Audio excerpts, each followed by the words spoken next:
Hello everybody, this is Weird114, and today I will be reviewing the Transformers Animated Spring Action Optimus Prime. I got this guy Christmas a couple years ago from my little sister. She knew I liked Optimus Prime. She's like, and I think $8 all she had, but she's like, I'll get him the best Optimus Prime I can. For such a little figure, it really surprised me for how much play value it has.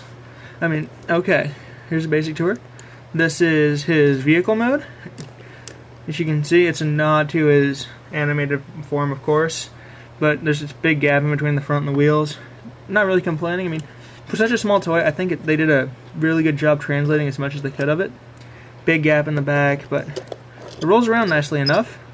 It's a fun little guy. It's a little squeaky, but I think that's just my model. I don't know if it affects all of them or not. You can see his colors: red, blue, gray, basic Optimus colors.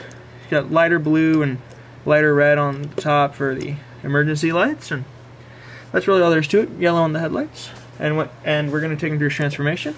Basically, take the wheels from their pegs, fold them down, separate the feet, push each foot forward, and this double hinge joint, which I think is nifty, wraps around and locks in on the inside of each leg.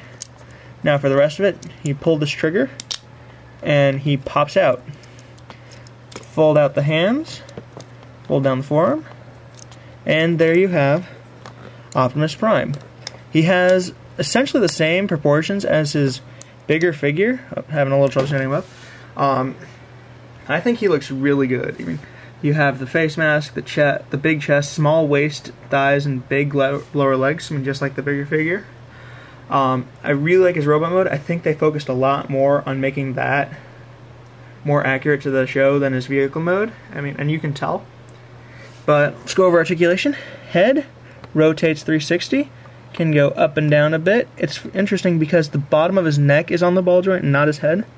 Arms, ball joint, rotate 360, go out that far. They rotate right above the elbow, bend at the elbow one way. He has a little bit of wrist articulation because he can bend right there, but that's just because of his transformation. No waist articulation because of the transformation. His hips are ball joints. Stand up, Optimus. So they can go forward, backwards, in and out pretty far. You can get him to do the splits almost. Not quite. His knees bend at one joint on a ball joint, so the lower leg can... It's interesting because it's a ball joint, but the lower leg doesn't rotate.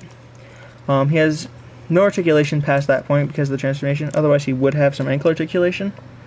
But yeah, for a nice little Transformer, I really like it. I don't know, there's a lot of people who don't like the Spring Transformers for some reason, but I thought they did a really good job translating as much as they could with him. As you can see, he's pretty little. I'll bring in a mini-con just for size comparison.